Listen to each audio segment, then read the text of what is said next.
From the Pep Radio Newsroom, these are the stories we are following at this hour. Fox 43 is reporting that Elizabethtown students protested a controversial new policy proposed by the Elizabethtown School Board that would restrict the gender identity expression of students within the district. The students who spoke out against a policy on gender identity and pronouns, which was proposed in consultation with the Independence Law Center, which the board hired in June as a pro bono legal counsel. The Elizabethtown School Board plans to discuss the policy further in a meeting on Tuesday. The ILC is a conservative law firm that advises and drafts policy for school districts pertaining to cultural issues in schools, such as whether students can use their pronouns of choice or whether transgender students can use bathrooms or play on a sports team that aligns with their gender identity. The policy on student records, name, sex, and gender identity would require parents of a student under the age of 18 to submit a written request in order for the student to be addressed by their pronouns of choice. The district standard is for school personnel to refer to each student using only the pronouns appropriate to the sex appearing in the student's official record. The policy reads, when accommodation requests have been granted by the district, school personnel will endeavor to avoid addressing the student by the unwanted first name or pronoun as an accommodation to the student. The policy would not force students and staff to refer to a student by a name inconsistent with their personal beliefs, even if a request is approved by the school to refer to a student by their pronouns or chosen name.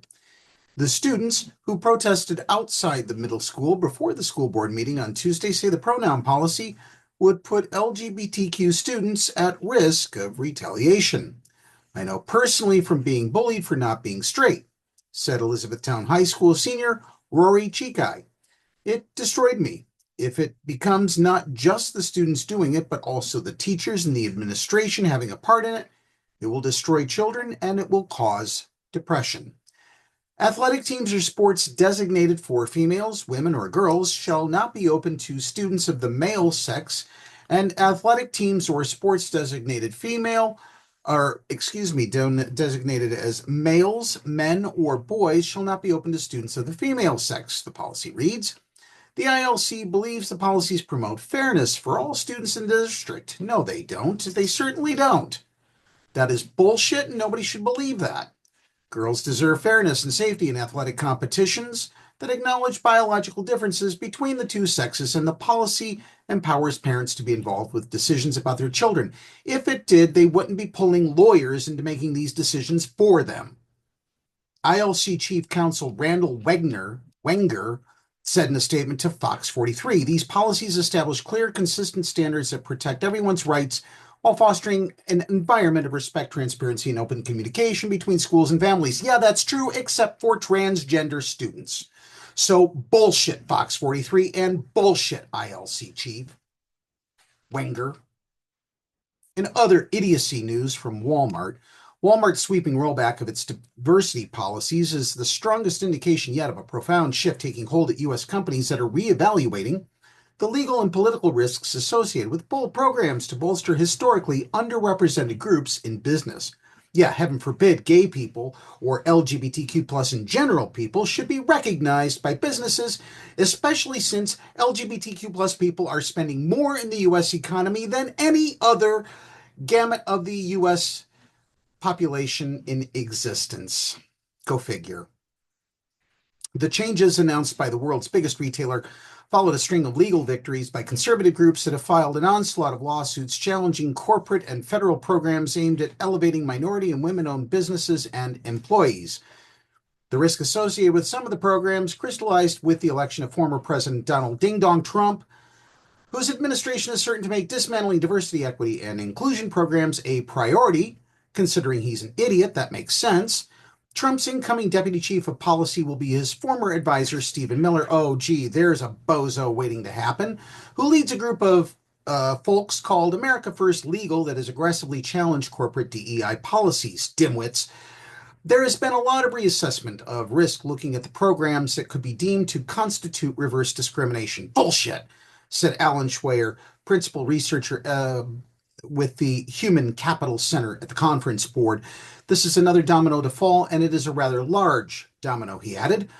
Among other changes, Walmart said it will no longer give priority treatment to suppliers owned by women or minorities, nor will it bother to accept cash at checkout aisles, largely because it doesn't believe in U.S. currency anymore, and nor should anyone else.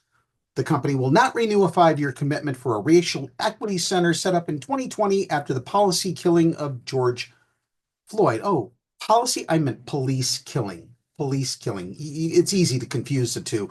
And it pulled out a prominent gay rights index. Schweier said the trigger for companies making such decisions is simply a reassessment of their legal exposure, which began after U.S. Supreme Court's ruling in June 2023 that ended affirmative action in college admissions. So by allowing people in or out of school, we use that to decide whether they're able to supply Walmart with, I don't know, clothing, food, etc., etc. Yeah, that makes a hell of a lot of sense. Duh. Most recently, the conservative Wisconsin Institute for Law and Liberty won a case against the U.S. Department of Transportation over its use of a program that gives priority to minority-owned businesses when it awards contracts.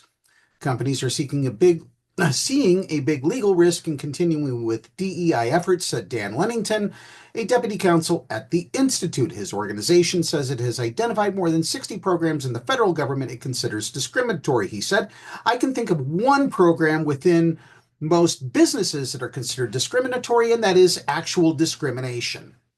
And that's happening on a daily basis. And it doesn't matter what company you go to, but especially if you shop at Walmart. We have a legal landscape within the entire federal government, all three branches. No, we don't. The U.S. Supreme Court, bullshit. The Congress, garbage. And the president. Fortunately, the current one we have is all right, but the incoming one is bullshit. Are now firmly pointed in the direction towards equality, but no, they're not, of individualized treatment of all Americans instead of diversity, equity, and inclusion, treating people as members of racial groups. Lennington said the Trump administration is also likely to direct aim at DEI initiatives through executive orders and other policies that affect private companies, especially federal contractors. Go figure. In other words, businesses are willing to crawl down and bend over for the Trump administration. Gay? Anyway, be sure to download the Live 365 app to take Pep Radio wherever you go. And for more details about the stories we cover, if you really want to put up with the bullshit that's out there, turn to the Pep Radio page on the Pennsylvania Equality Project website. That's paequality.com. That's all the news I can put up with at this hour. Now back to more music here on, you guessed it, Pep Radio.